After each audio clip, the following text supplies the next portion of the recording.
acho que eu estava com o microfone. Então. A gente tem optado sempre por fazer os encontros presenciais aí, mas foi a opção que a gente encontrou agora, então.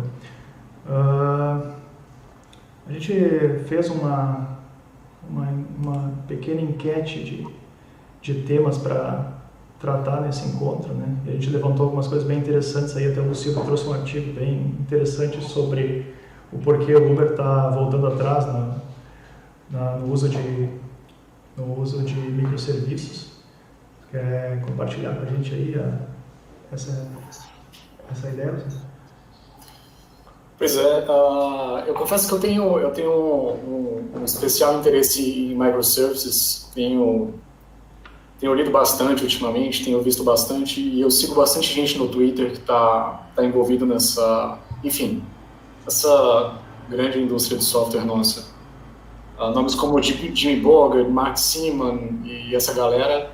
E é interessante ver que quando o engenheiro do Uber fez um Twitter, né, fez um tweet falando a respeito do uso de microservices num dos times da Uber, e explicando que eles estavam abandonando o uso de microservices porque a complexidade de se manter todos os serviços que estavam em pé chegou a um ponto tal que eles foram obrigados a repensar os microservices e durante a conversa do tweet até surgiu algo engraçado que foi cunhado o termo macroservice.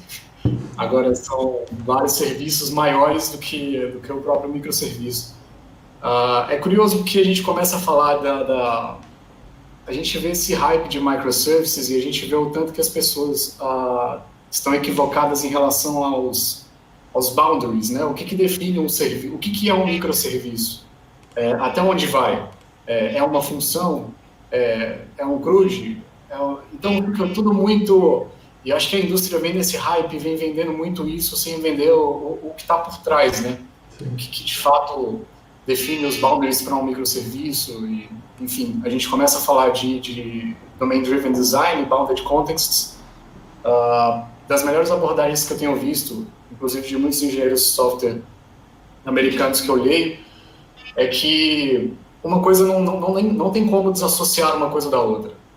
Bounded Context está para microserviços e assim, é isso que vai definir os teus boundaries para ter uma granularidade ideal, né, de serviços. Porque o estouro disso aí e a computação distribuída e o que envolve toda a conversa entre serviços e transações distribuídas, isso adiciona uma complexidade tal à tua solução que muitas vezes era melhor não ter ido por esse caminho.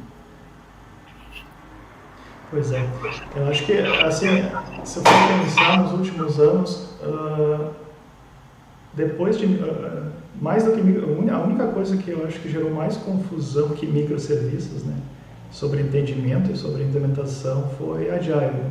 Eu acho que depois de Agile, microserviços é a única coisa que gerou tanta confusão, assim, tanta confusão de entendimento, de discordância de opinião, né? Essa questão do tamanho dos microserviços, né? Então, se olhar para os últimos anos da indústria, eu acho que microservices foi depois de Agile foi a coisa que mais gerou confusão, assim, pelo menos que eu me lembro. E o pior é que microservices é uma coisa boa, né? A arquitetura de microservices é uma coisa boa, ela surgiu por uma necessidade. E aí agora começa aquela discussão, né? Então, e daí começam a demonizar microservices também, né? Porque o problema do hype é isso, né? Isso aconteceu com o Agile também, né? Aí depois veio aquela questão do Agile Hangover, né? Anos depois, quando se viu que mas Agile não está funcionando, mas foi entendido errado, né? Aqui a gente usa Agile. Eu já ouvi muitas vezes, né, isso. Então, tu vai ver o entendimento da pessoa sobre Agile é uma coisa bastante diferente do que é proposto. E sobre microserviços, o conceito de tamanho ser a definição do que é um microserviço certo e errado já é acho que é uma das grandes raízes do problema, né? Porque, primeiro, um serviço deve ser tão grande quanto necessário, né? O próprio Vernon fala isso, né? E ele também é um cara que se irrita bastante com essa questão de definir microserviços por quantidade de linhas, entendeu? Enquanto que o Bounded Context seria uma definição boa de tamanho, né? Porque faz sentido semântico, né? Então tu pega ali domínios, subdomínios, tu pega os modelos e aí dentro da linguagem ubíqua tu organiza aqueles modelos através da Bounded Context. Isso poderia muito bem ser distribuído como microserviço. Agora o tamanho dele pode variar, entendeu? Ele faz uma analogia bem interessante também num artigo sobre por que com os microcontroladores nós não tivemos esse problema, porque também é um micro alguma coisa, né? Mas a gente tem microcontrolador de vários tamanhos, né? Tu tem um microcontrolador que tu usa num dispositivo IoT, num brinquedo lá de uma criança, até um microcontrolador extremamente poderoso, né? Só que cada um ele resolve um problema específico e ninguém está ali querendo dizer quantos circuitos em quantidade um microcontrolador bem definido precisa ter, né, a nível de mensuração de tamanho. Então esse é um problema bastante sério, assim, sabe? Eu tenho acompanhado umas palestras do Sam Newman. Sam Newman, para quem não sabe, é o cara que escreveu o livro Building Microservices. Foi publicado pela O'Reilly, é um livro sensacional. E ele publicou um livro recente agora que é Modular Monoliths, arquiteturas de monolitos modulares, né? E, cara, ele faz uma talk que, assim, o cara é consultor, já tem vários anos, e ele fala que sempre que ele chega nas consultorias, o primeiro problema que ele detecta são grandes empresas usando o que ele chama de monolito distribuído. O monolito distribuído é a receita certa para você juntar a complexidade de um sistema distribuído com a complexidade de se manter um monolito. Você pega o pior dos dois mundos. E aí ele fala isso, ele fala, cara, para mim a primeira coisa que eu falo nas minhas consultorias é não comece com microservices. Sempre comece com o dito monolito. Ele diz até que essa associação do monolito para o legado, o ruim, é uma associação errada, né? Que a gente olha para o monolito como se fosse sempre uma coisa ruim. E, na verdade, ele não é necessariamente ruim. Aí vai de como você organiza o teu monolito e como as coisas estão separadas ali dentro. E ele fala justamente isso, que o microservice, a arquitetura de microservice, ela vai se justificar à medida em que este teu monolito não atende mais aos teus requisitos de negócio. Seja por performance, seja por escalas independentes de áreas independentes. E essa questão do monolito modular é extremamente interessante. Inclusive saiu até agora um site que eu vou compartilhar com todo mundo que está aí, que é chamado Self-Contained Systems. É um nome diferente para técnicas de décadas atrás, década de 80, e, enfim, que ele descreve de forma bem legal assim, o que é isolamento, o que é o acoplamento, o que é o escopo de cada módulo de negócio. Enfim, aquela velha conversa e, de novo, aquela questão, volta para os bounded contexts. Como entender o domínio da tua aplicação, como saber como separar aquilo em subdomínios diferentes. E eles falam o seguinte, se você não sabe, eles que eu digo o Sam Newman, que escreveu o livro, e várias pessoas, Jimmy Bogard, enfim, eles falam o seguinte, se você não consegue escrever o teu monolito de forma modular, ou seja, separar os seus bounded contexts com as suas responsabilidades, você não vai saber fazer isso de forma distribuída. Só que tem um problema quando você distribui. Além de ter que lidar com a complexidade de um sistema que está todo acoplado, fortemente acoplado, você tem que lidar com a computação distribuída, que é um bicho que, na minha opinião, a computação distribuída é a coisa que você tem que evitar até o último momento, porque a complexidade que vem dela é absurda. Enfim, essas coisas precisam ser muito ponderadas, né? O problema do hype é esse, vem muito microservices, e chega no hype e daqui a pouco você está com um monolito distribuído. E aí você vai ver o verdadeiro pesadelo do hype. Uma coisa que me incomoda bastante sobre a confusão que se gera em torno disso é a tendência aí que surgiu de chamar tudo que não usa a arquitetura de microservices como um monolito. Então, a gente pega uma aplicação, muitas vezes, que tem uma arquitetura bem definida, né? Que seja uma arquitetura hexagonal, seja uma clean architecture, mas a aplicação em si, ela divide muito bem as responsabilidades dela, né? Ela tem um domínio muito bem definido, ela tem uma camada de aplicação ali que coordena os use cases, ela tem uma camada de apresentação.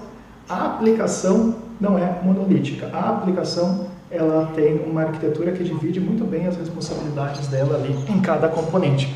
Só que o deploy dela é feito de forma monolítica, ou seja, ela não está usando, além de uma arquitetura empresarial ali, né, seja clean architecture, seja arquitetura hexagonal ou até enterprise layers, né, ela não está usando microservices, porque ela não precisa usar microservices.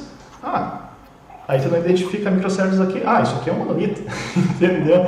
Então, quando microservices trouxe uma série de patterns junto, foi criado como qualquer outro estilo arquitetural, ele foi desenvolvido por um motivo específico.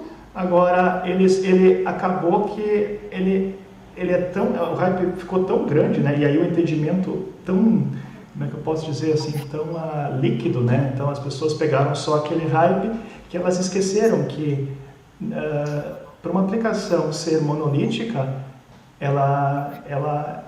ou melhor, uma aplicação monolítica não é uma aplicação que simplesmente não está usando microservices.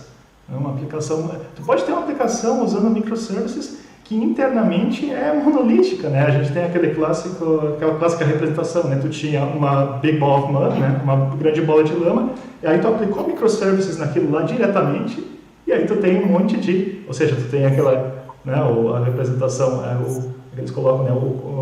Aquele cocô maior e daí vários pedacinhos, né? Ou seja, o que tu tem ali? Tu tem um monte de pequenas porcarias, né?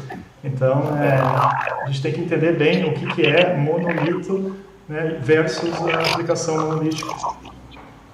O Benzinhos colocou uma questão legal aqui no chat.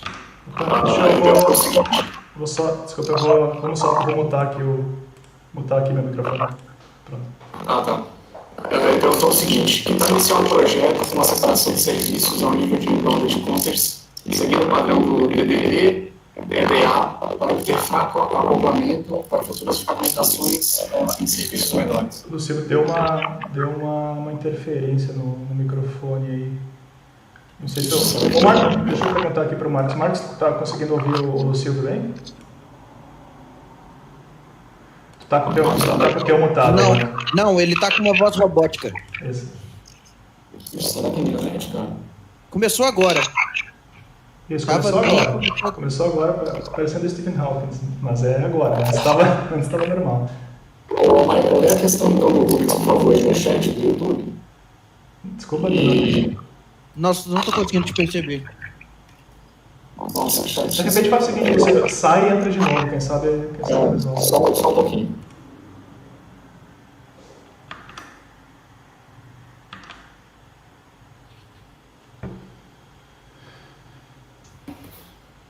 Me ouve melhor agora? Sim. Perfeitamente. Beleza. Deixa eu repetir a questão do Rubens aqui, que ela é bem interessante. Ele perguntou o seguinte: que tal iniciar com uma separação de serviços ao nível de bounded context, seguindo o padrão DDD e EDA, para obter fraco acoplamento para futuras fragmentações em serviços menores? Minha resposta para essa pergunta, para mim, é só perfeita. Eu tenho um projeto no GitHub que eu tenho tocado. Eu vou até compartilhar aqui depois, deixar compartilhado lá no site do GitHub, que está tratando justamente disso. Eu estou desenvolvendo um monolito, ou seja, o deploy é de uma aplicação só, eu não tenho vários deploy, mas dentro desse meu monolito, eu tenho a separação clara de bounded contexts. É uma aplicação de controle financeiro, onde você coloca seus gastos, seus ganhos, tem uma parte de poupança, e eu tenho bounded contexts bem delimitados, e eu estou fazendo um exercício muito legal nesse projeto, que é, cada bounded context tem o seu banco de dados. Ou seja, é meio que aplicar essa questão de microservices dentro de um monolito, ou seja, uma aplicação que você faz o deploy de uma vez só. E aí, Rubens, entra nessa sua questão.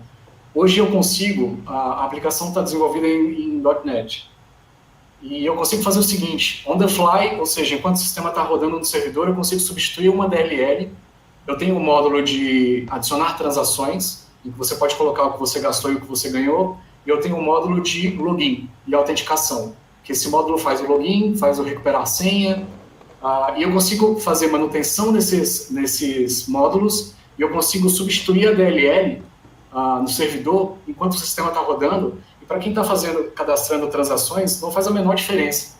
Ou seja, eu tenho o desacoplado de forma tal que o migration do meu Entity Framework roda para módulos diferentes, eu posso fazer substituição de DLLs on the fly sem nenhum problema, meu sistema não cai, ele não falha.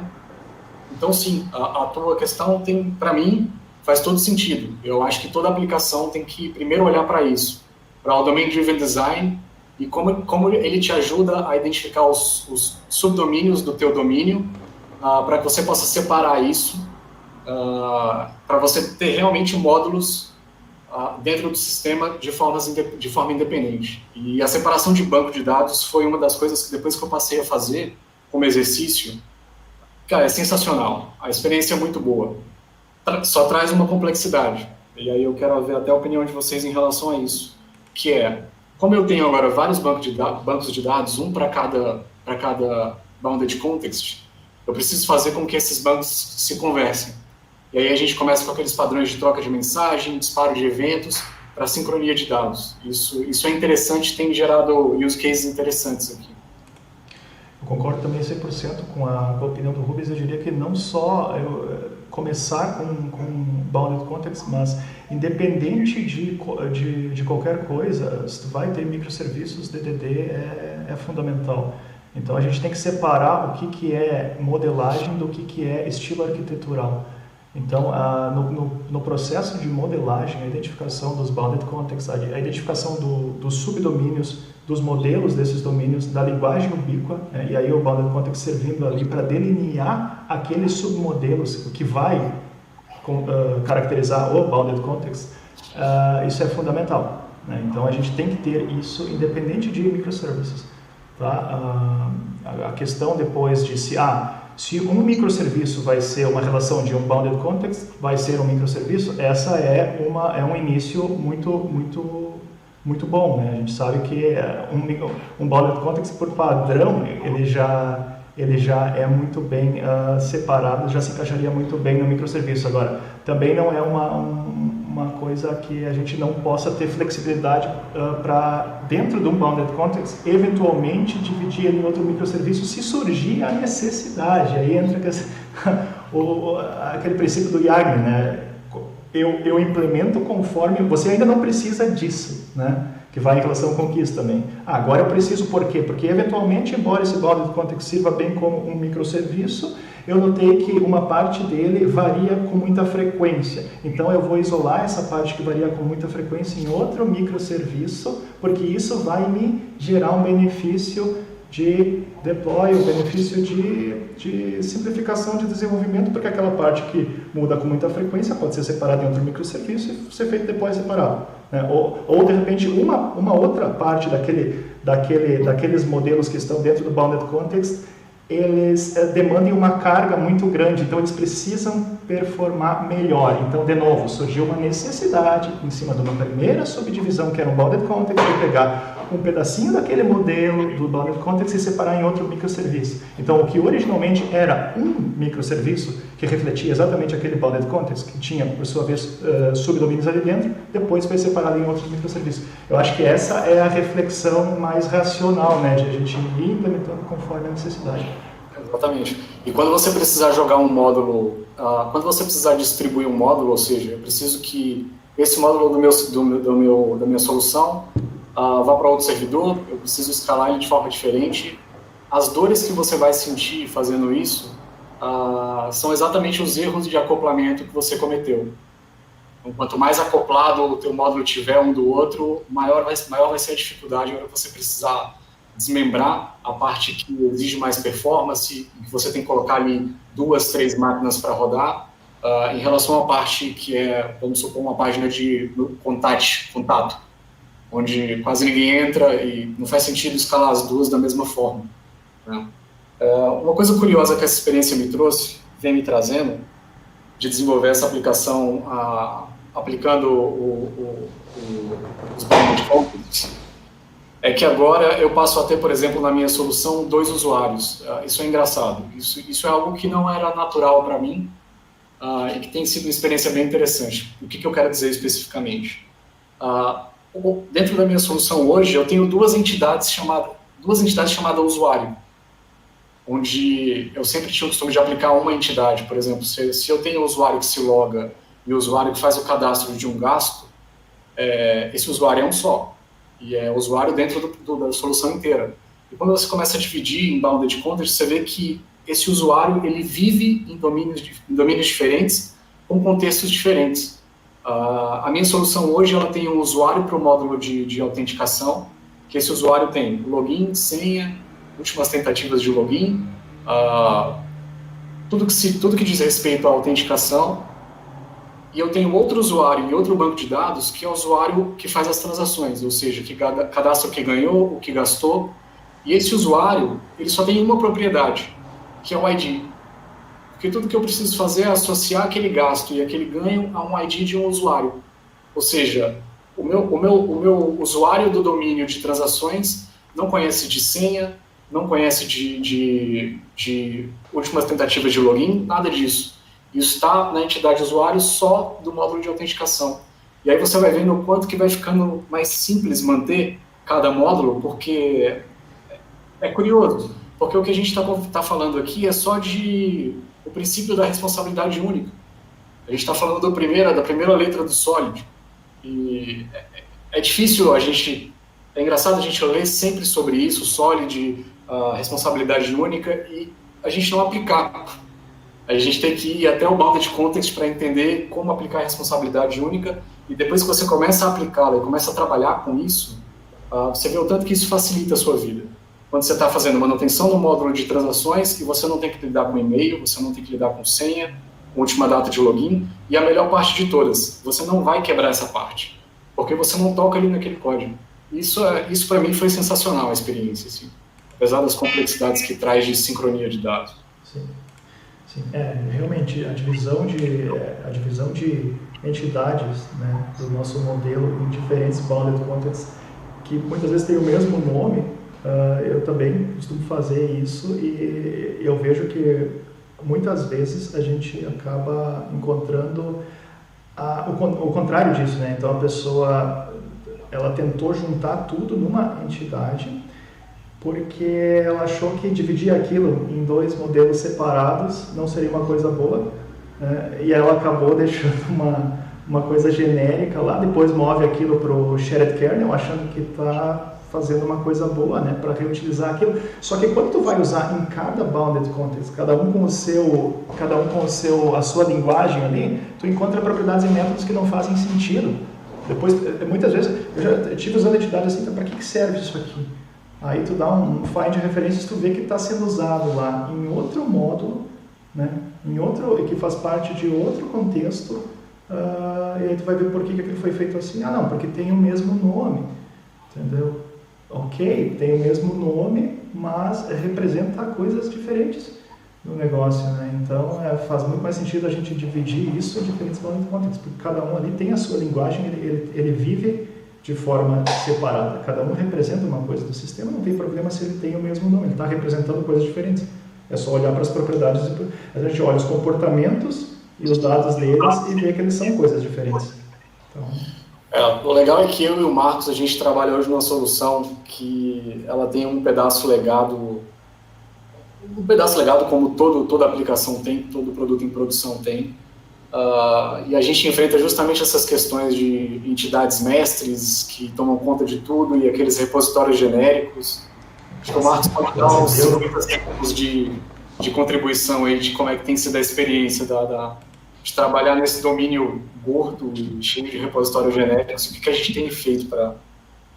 Pois é, eu acho que esse problema da má separação fica bastante nítido quando você não define bem os domínios e vai utilizar o repositório pattern, por exemplo, onde as entidades, os repositórios começam a ter 1 milhão de métodos que você não sabe para que faz.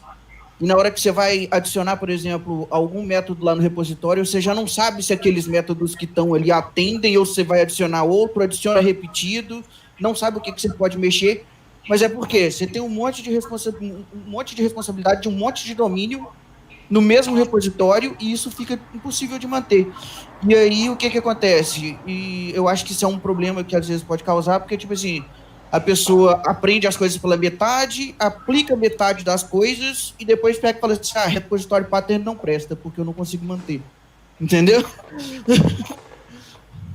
Eu vejo, Marcos, que isso aí acontece muito porque o pessoal muitas vezes acha que domínio é uma coisa só, né? Então, eu acho que o conceito de domínio é entendido pela maioria dos desenvolvedores, mas eu acho que principalmente no início, quem está começando com DDD acha que domínio é uma coisa só e não entende que, na verdade, o domínio é dividido em vários subdomínios.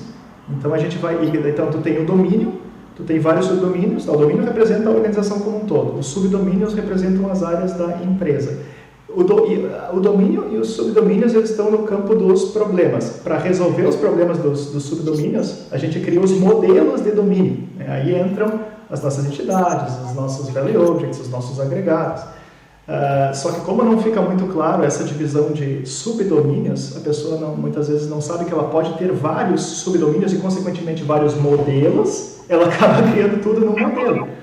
Então é aquela relação, eu tenho um domínio, então eu só posso ter um modelo. Não, tu não tem só um domínio, tu tem um domínio, sim, que é o todo, é a tua organização, mas essa organização é dividida em vários subdomínios, e cada subdomínio tem vários modelos, entendeu? Que resolvem aqueles subdomínios. E aí tu começa a separar a linguagem ao redor desses modelos que vai criando os bounded contexts. Aí não acontece esse tipo de coisa. Mas eu acho que essa é a raiz desse mal, sabe? Achar que só existe um domínio e, portanto, somente um modelo. E aí esse exemplo que tu está me falando é bem isso aí que o cara acaba vendo muitas vezes, né? Aquelas classes Deus e, consequentemente, os repositórios que 1 milhão de métodos lá e um inferno. Pois é, o que eu acho é que é o seguinte, para quem está começando, isso parece antinatural, a pessoa pensa que está replicando o código e acha que isso vai ficar mais difícil de manter no futuro.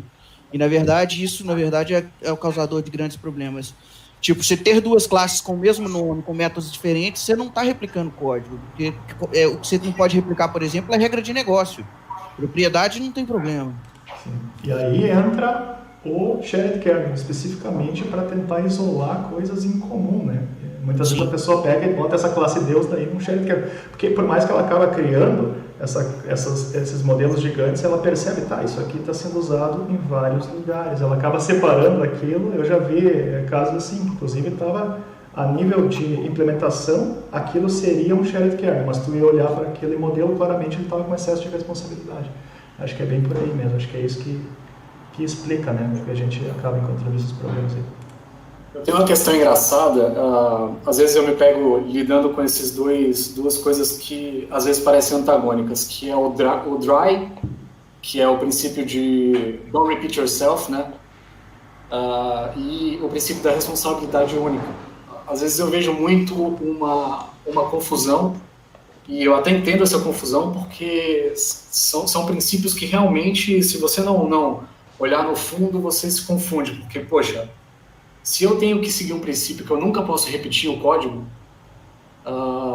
então tem tudo que está centralizado.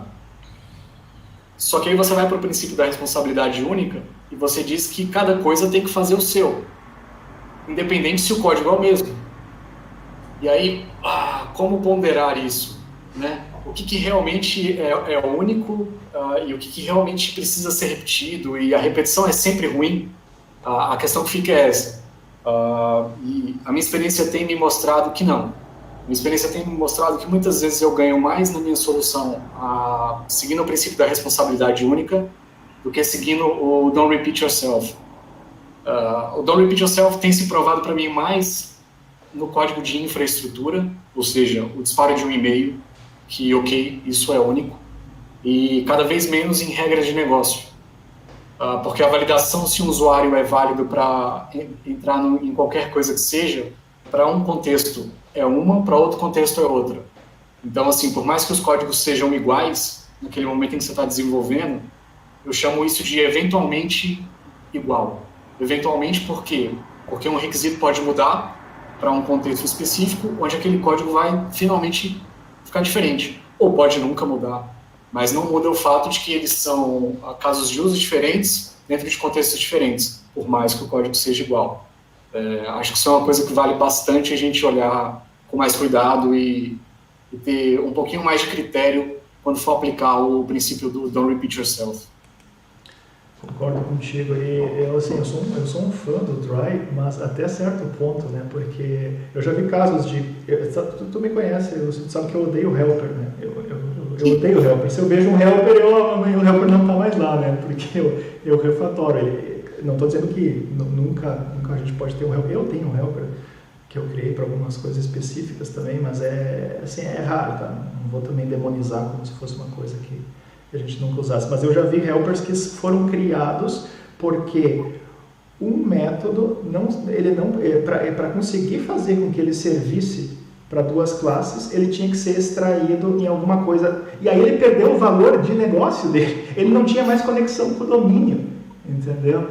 Então, eu acho que esse é o ponto, né, onde a gente tem que sempre ter, né, não tem bala de prata, né? Então, não tem, a gente estava há pouco falando sobre esse mesmo problema em relação aos microserviços, né? A gente tem que ter sempre uma ponderação muito grande, mas esse é um critério onde eu pararia de olhar pro don't repeat yourself, quando eu vou fazer uma refatoração de extração e aquele bloco vai perder o significado que ele tinha para o negócio, mas eu vou deixar de duplicar ele, duplicar até certo ponto entre duas classes, eu vou extrair ele para um helper, e agora esse helper não me diz mais nada. Então, acho que esse é um ponto, né, onde a gente vê que está indo muito longe com isso. Né?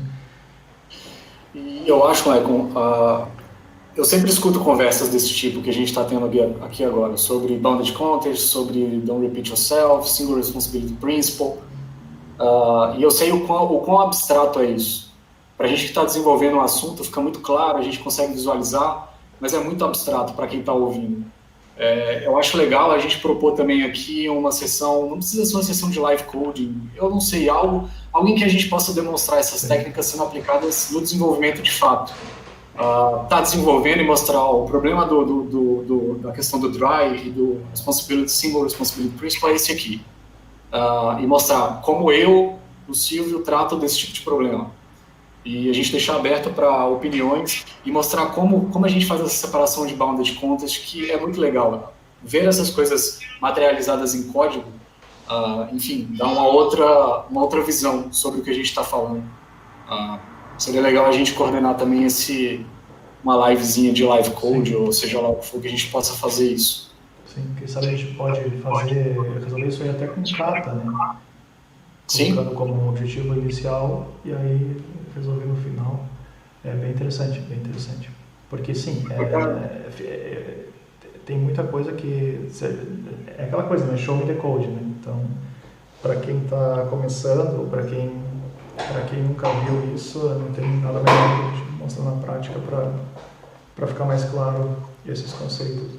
O próprio DDD, se a gente não implementa os build blocks dele, a gente acaba não aprendendo eles de fato, por mais que toda a teoria tenha sido estudada, né? É aquela coisa, né, do estudo da prática.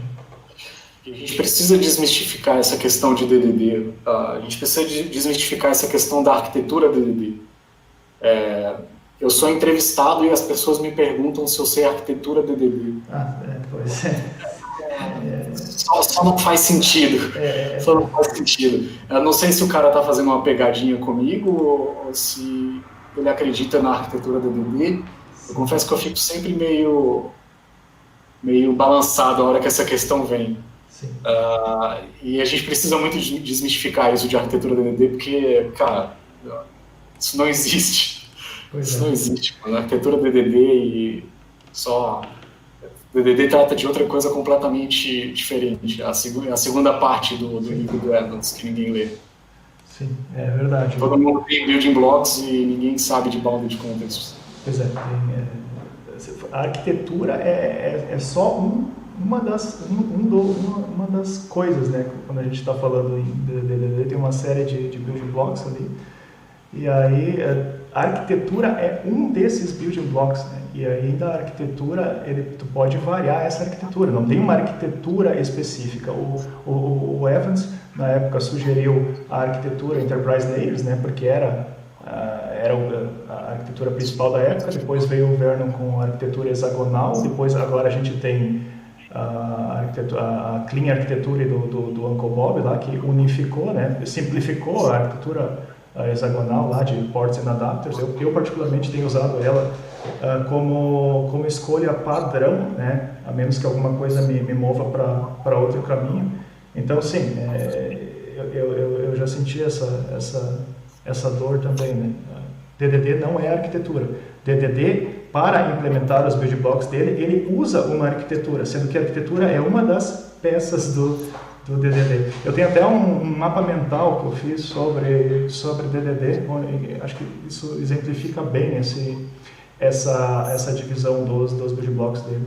Também dividindo ali pelos building blocks estratégicos e táticos. Acho que já dá uma visão bem mais em alto nível. Mas é bem interessante, sim, porque gera muita confusão, até porque ele é muito amplo, né? Então é natural que gere confusão. Aí eu quero colocar uma coisa aqui que é engraçada e que eu tenho aprendido da forma mais difícil também, são os grandes nomes da indústria vendendo padrões, né? Eu não sei se todo mundo que tá vendo conhece o Jimmy Bogart, mas ele é um MVP Microsoft, é um cara bem influente no mundo Microsoft, e ele tem um blog que eu acho que todo mundo já deve ter lido. Eu não vou lembrar o nome de cabeça aqui, mas, cara, ele foi um dos caras que mais vendeu repository patents que eu já vi na vida. E, cara, ele vendia muito fortemente o repositório genérico, o repositório patent genérico. E, assim, ele tem artigos e mais artigos sobre isso, cheios de blog posts sobre isso. E eu vi muita gente aplicando isso nas suas soluções, e eu já apliquei muito nas minhas soluções. E é curioso que chega uma década depois, e eu vejo o mesmo Jimmy Bogart subindo num palco para fazer uma apresentação de 50 minutos só para meter pau em repositório genérico e dizer o quão errado ele estava ao aplicar essa solução. Então, assim, é muito engraçado você ver que junto com você, que está desenvolvendo, junto com a indústria em geral, a gente está crescendo junto. A gente está aprendendo junto a tentativa e erro, cara, é incrível. Hoje a gente não tem um modelo para olhar assim e falar, eu vou seguir aquele cara, porque aquele cara ali, ele sabe exatamente o que ele está fazendo e isso não vai me dar problema. Isso se repete por várias e várias vezes na indústria. Dei esse exemplo do Jimmy Bogart, tem esse exemplo que é uma das premissas desse nosso bate-papo, que é o Uber, um time do Uber desistindo de microservices para ir para algo mais macro, pela complexidade. Você tem um exemplo do Spotify que é sensacional. Eu li um artigo do Spotify, vou compartilhar também, de um dos diretores do Spotify dizendo: o modelo de squads que a gente vendeu, e estava todo mundo comprando, nem a gente aplicava. Ainda era uma ideia, informação dentro da empresa, e isso trouxe para a gente uma série de problemas, e a gente nunca aplicamos squad no Spotify. E aí você olha para aquele e fala, não, mentira, eu não acredito nisso. E aí, de repente, a magia vai toda embora, né? Sim, eu já trabalhei em projeto que usava squad do Spotify também, né, cara? O Spotify usa.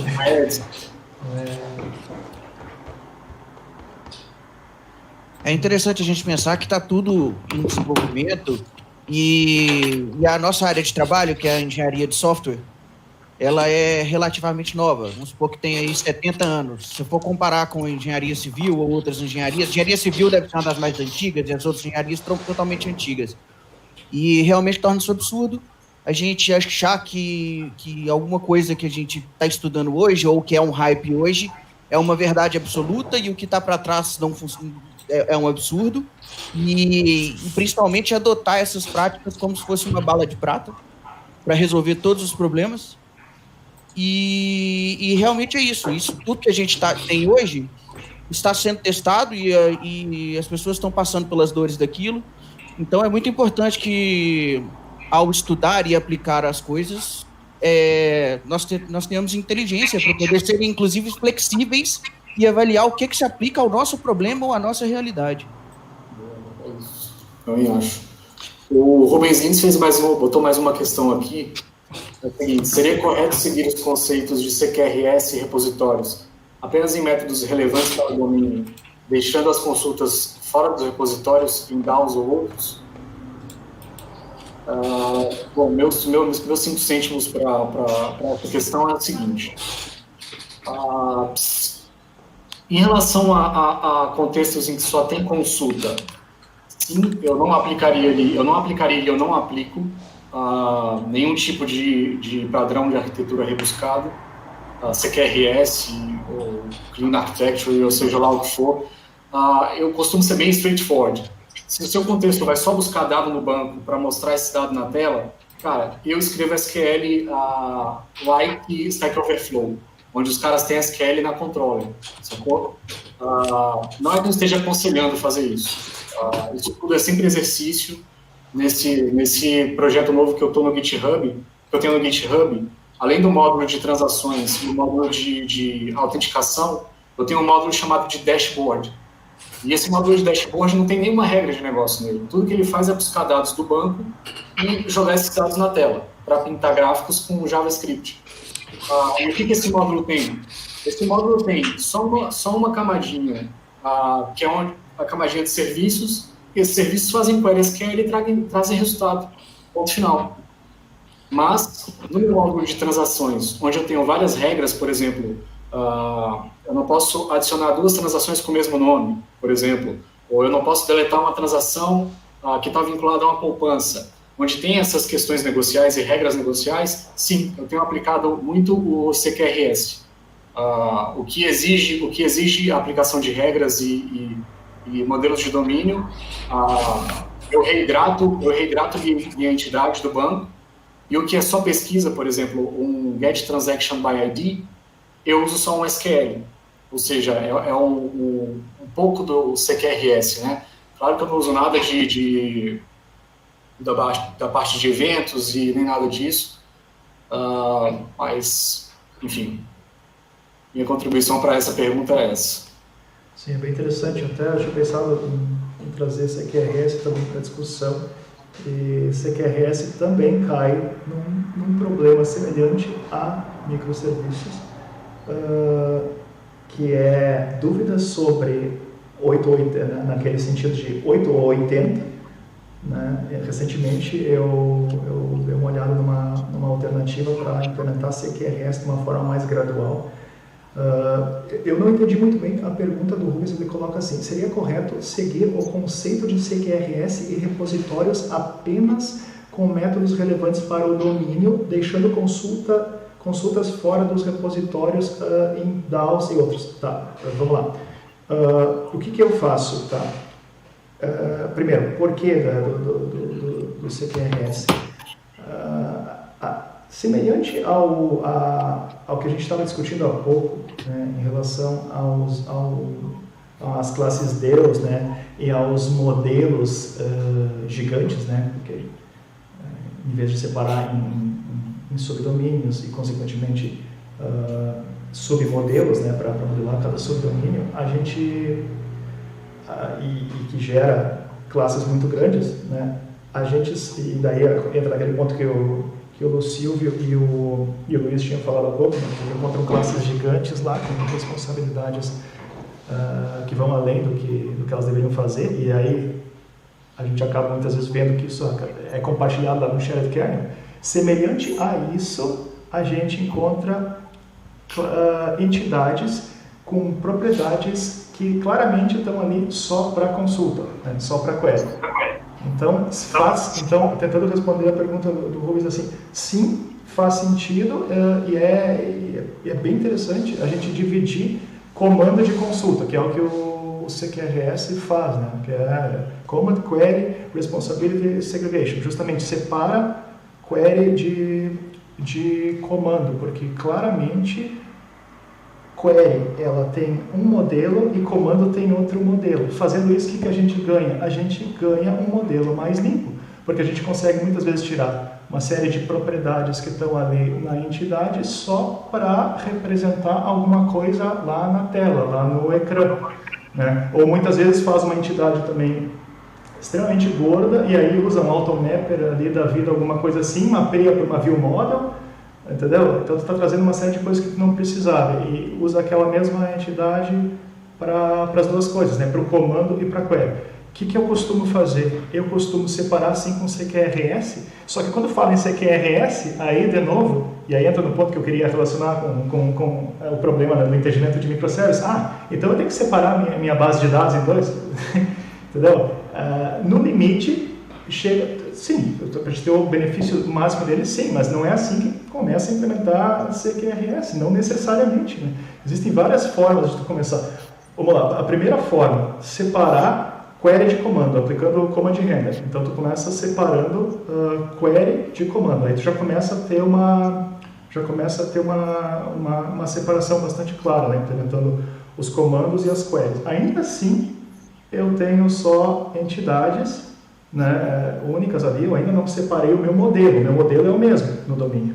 Esse é um ponto, mas já é uma melhoria. Se tu pegar uma aplicação na camada de Application Service, deixa eu só pausar aqui que tá, eu deixei a live aqui com o volume aqui, pronto, tá dando retorno aqui.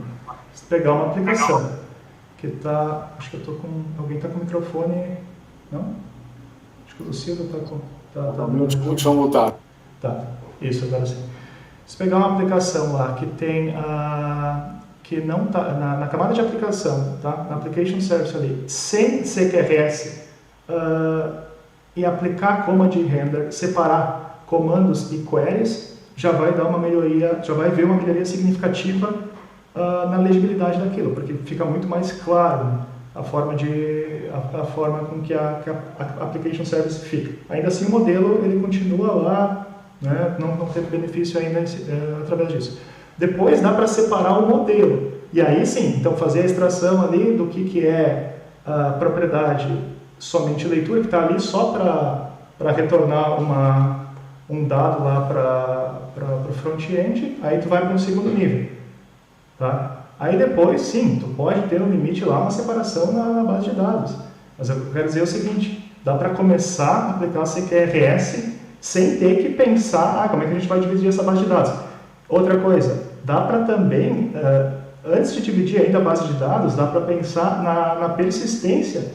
A gente pode ter, por exemplo, uma flat table lá para armazenar dados que a gente vai usar num comando. Então imagina, muitas vezes a gente acaba modelando as tabelas, fazendo uma série de, quando vai fazer consultas, fazendo uma série de joins ali só para conseguir recuperar dados para retornar para uma view lá. Não seria melhor muitas vezes a gente pegar e splitar aquilo numa tabela específica, né, para uma view, sabe, em algum caso específico? Entendeu? Ainda aí eu não separei a base de dados em dois. Eu ainda não tenho que resolver o problema de sincronia de dados entre duas bases. Tá vendo? Ou seja, vai avançando, eu consigo ter uma série de melhorias no modelo, gradativas, começando desde o command render na Application Service, depois eu divido o meu modelo entre query e comando, né? Depois eu posso pegar e modelar, na mesma base de dados ainda, eu posso ter tabelas para representar queries, e no limite eu posso ter uma base de dados NoSQL só para fazer queries. Aí eu vou ter todo o ganho de performance, claro, daí eu vou entrar no problema, né, de ter que fazer a sincronia, e aí tem estratégias para isso. Né? Eu posso usar eventos no domínio, né, eu posso fazer de forma síncrona, eu posso usar um message broker e por aí vai. Mas o que eu quero dizer é o seguinte, a gente pode começar a ter o benefício fundamental do CQRS, que é a divisão de queries e comandos, que faz todo o sentido de uma forma bastante elementar. Essa é outra coisa que fica bem mais clara explicando com código do que falando. Mas acho que a ideia vocês conseguiram perceber. Concordando com vocês disseram, o que eu tenho percebido é o seguinte, e porque o CQRS vai trazer grandes benefícios na maioria dos casos. A utilização de um domínio modelado estrategicamente, e onde você vai ter regras de negócio, ele é muito interessante nos commands, onde você tem que manter integridade, você tem que utilizar as mesmas regras de negócio quando precisar, e isso não traz tanto benefício na hora de fazer, na hora de leitura, porque geralmente na leitura você não tem aplicação dessas regras de negócio e dessa complexidade que o seu domínio exige. Então eu acho que o CQRS, mesmo no nível mais inicial, que é simplesmente separar o comando e a query, traz bastante benefício para que você, quando for fazer a query, você passe ao lado do domínio ali, porque aquilo ali não traz tanto benefício quando nesse contexto de leitura, na minha opinião. E lembrando que a gente tem muito mais leitura, geralmente, do que escrita. Né? Exatamente.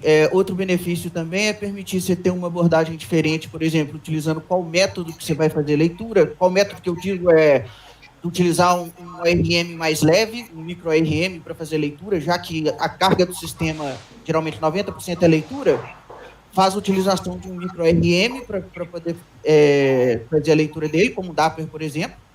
E no seu domínio rico, e nos seus comandos, onde o domínio realmente tem valor, utiliza um ORM completo que vai te trazer aquela visão do domínio. Eu acho que isso também pode ser bastante benéfico no contexto do CQRS. Não poderia concordar mais. Tem um curso do Vladimir Korikov, no Plural Site, sobre CQRS, que, cara, é sensacional. Eu vou compartilhar aqui também, que é justamente isso. Ele mostra como que você consegue aplicar o CQRS aos poucos, sem aquela complexidade de separar bases e event sourcing e essas coisas que por aí vem quando você vai ler artigos por aí. E você começa a ver os pequenos valores que isso começa a agregar. E o curioso é que você olha para CQRS e ali atrás dele tem escondido um pouco do que é o ISP, o Integration Segregation Principle, do Solid, que ele diz basicamente o seguinte: você nunca deve depender de coisas que você não vai usar.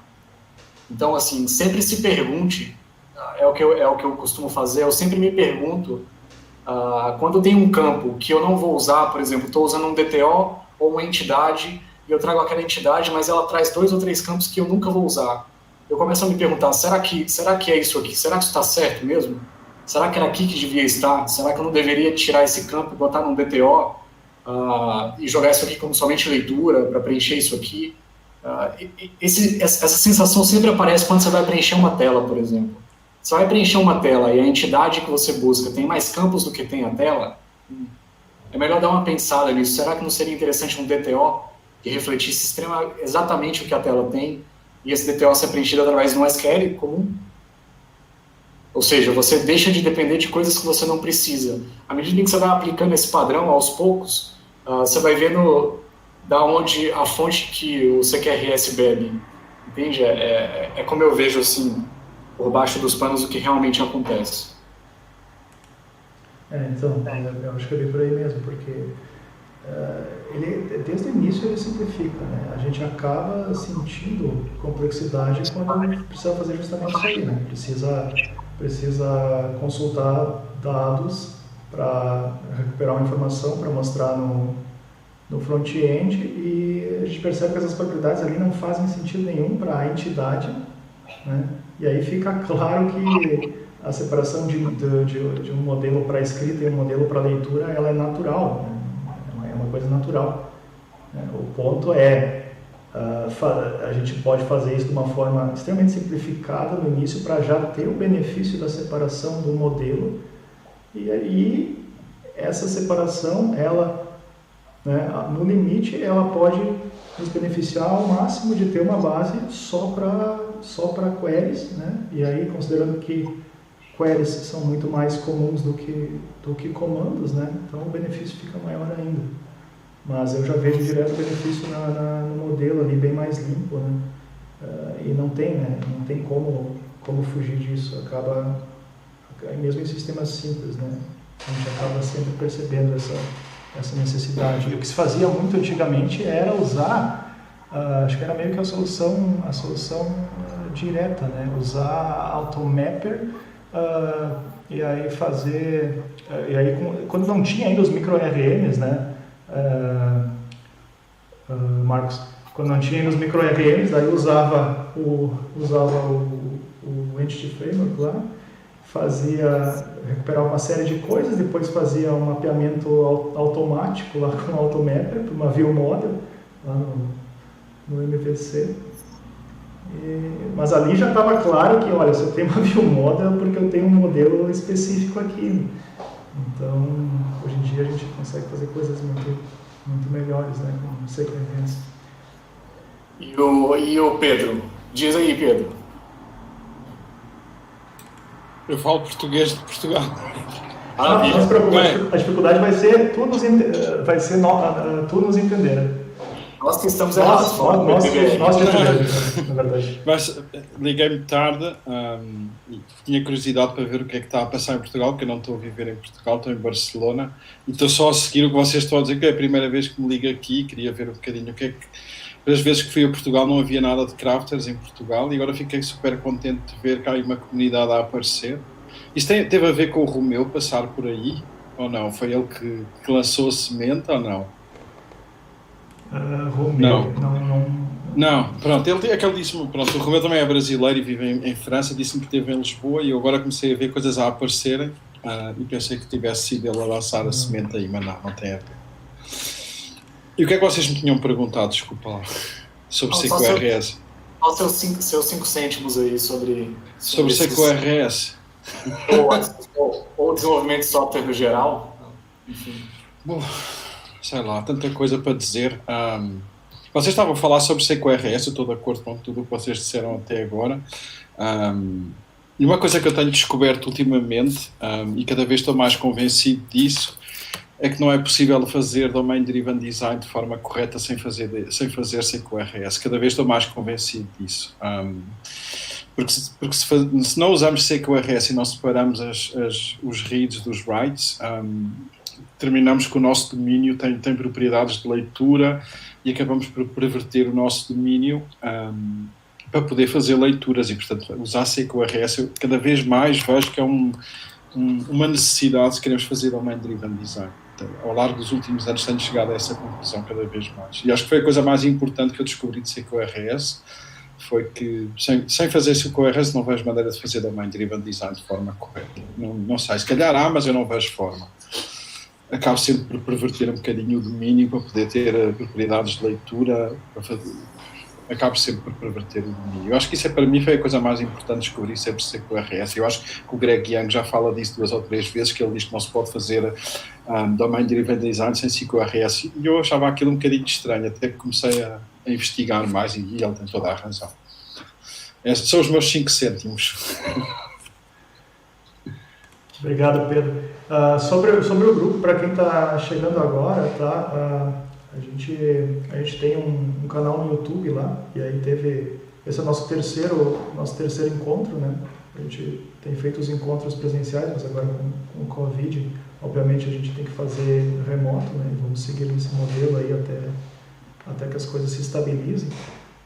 No primeiro encontro, eu fiz uma apresentação sobre os valores do software craftsmanship, né? Então tem bastante material lá. A gente tem um canal no Slack também, tá? Então a gente tem uma comunidade no GitHub lá também. A gente faz a publicação dos repositórios que são gerados durante as apresentações e é isso, né? O objetivo é difundir os valores do software craftsmanship e vamos seguindo. Agora, né, esse é o primeiro encontro nesse formato roundtable, né? Eu me inspirei bastante no meetup do Sandro Mancuso. Eles são a maior comunidade de software craftsmanship, né? Eles têm feito bastante roundtable. A gente fazia antes, a gente começou trazendo cada um trazendo uma talk e tal. Só que eu percebi que esse modelo acaba favorecendo mais interatividade, né? A gente faz com que todo mundo possa participar e tal, e faz de uma forma mais informal também. Então, a princípio a gente vai alternar entre esse formato roundtable e talks normais, e eu acho que agregar agora também alguns dojos né? Dá para fazer kata também, enfim, uma série de eu estive muito metido na Software Crafters de Londres, porque eu trabalhei com o Sandro durante 2 ou 3 anos, trabalhava na Codurance com ele, e quando estive em Londres, estava muito metido na comunidade Software Crafters de Londres, a organizar muita coisa. Agora estou em Barcelona e estou muito metido na comunidade Software Crafters de Barcelona, mas tive a oportunidade de trabalhar com o Sandro em Londres, muito bom. Que legal, que legal. Se eu quiserem algum dia trazer, eu conheço pessoalmente. Ótimo. A ver se ele algum dia passa por Portugal e eu digo pela parceria. A pena é que eu não esteja em Portugal, mas pelo menos consigo chegar a ele fácil. Seria uma honra para a gente mesmo. Ok. Tá certo, então. Bom, pessoal, o que a gente tinha planejado era falar sobre CQRS e microservices. Não sei se alguém tem mais alguma sugestão. Eu vou jogar só uma polêmica aqui pro final. Já está fechando, não tem questão aqui, né? No chat. Deixa eu ver. Cara, eu leio sobre várias coisas, CQRS, DDD, Clean Architecture, seja lá o que for. E eu acabo sempre caindo no mesmo lugar de sempre. Eu não sei se vocês concordam, mas eu caio sempre no Solid, cara. Sempre no Solid. Alguma coisa que você está fazendo está sempre numa daquelas 5 letrinhas lá, sabe? Eu acho que essas técnicas e arquiteturas e tudo mais, elas são sempre uma abordagem diferente para tratar de um mesmo assunto. E o Solid não é original. O Solid é um apanhado de coisas de 80, década de 90, o Uncle Bob não chegou do nada, caiu o Solid como mandamentos do céu e é isso. Não, cara. A experiência de uma série de engenheiros da nossa indústria, de décadas de experiência, sempre que eu busco, tá lá. Sempre. Ainda não achei um caso que discorre disso. O interessante é que você está falando que tudo cai no Solid, e o Solid, por sua vez, tudo cai num dos 4 princípios da orientação a objeto. Então é tudo você pegar aquele assunto e adicionar conhecimento, assim, acho que o conhecimento vindo do uso e da prática, e colocar aquilo num modelo que atende ao uso e à prática. Mas no final das contas, é tudo por programação orientada a objeto e os seus fundamentos, que aí o Solid fala disso, e aí você vai olhando o Domain Driven Design, várias coisas vão falar sobre, se você vai identificar como Solid. Então, na verdade, tudo vem do fundamental ali, né? E eu acho que é por isso, que é tão importante, às vezes, conhecermos o que é fundamental, os fundamentos, e às vezes desligarmos das buzzwords, porque no final das contas a gente está sempre falando do fundamento. Agora tu tocou num ponto que é bem gritante, né? Vamos dizer assim, porque a gente percebe isso principalmente para quem está começando, né? E muitas vezes também a gente vê isso acontecendo em alguns programas de treinamento, né? Que naquela ânsia de tentar acelerar a formação daqueles desenvolvedores, né? Dos aprendizes que estão iniciando agora, acabam jogando aquele conteúdo daquele jeito e não se dá muito, não se cuida muito dos fundamentos, né? Acaba não se dando muito valor para isso. Isso é uma coisa que é bem importante a gente tá trazendo, né? Eu acho que só isso por si daria uma talk, né? A gente pegar e retomar alguns fundamentos, né? E cair em outra polêmica também sobre programação orientada a objetos versus programação funcional, né? Uma coisa querendo substituir a outra, né? Pessoas achando que uma coisa substitui a outra, cai num outro campo de discussão, sabe? De versos, enquanto não tem versos, né? Cada uma resolve um tipo de problema. Eu acho que esse é uma outra thread de assuntos interessantes que a gente pode tratar.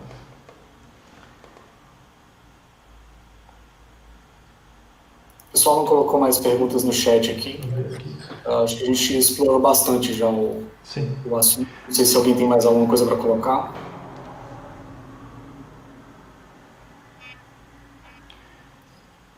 Eu vou compartilhar aqui todo o material que eu comentei. Vou compartilhar o blog do Jim Bogart, a palestra do Jim Bogart.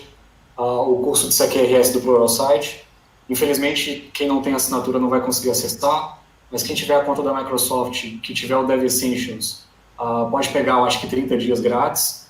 Mas o próprio Pluralsight tem um trial, não sei se são 15 ou 30 dias, em que você pode ver todos os vídeos de graça. Eu aconselho bastante para quem quer conhecer um pouco mais de CQRS e quer aplicar e ver como ele pode te beneficiar no seu dia a dia.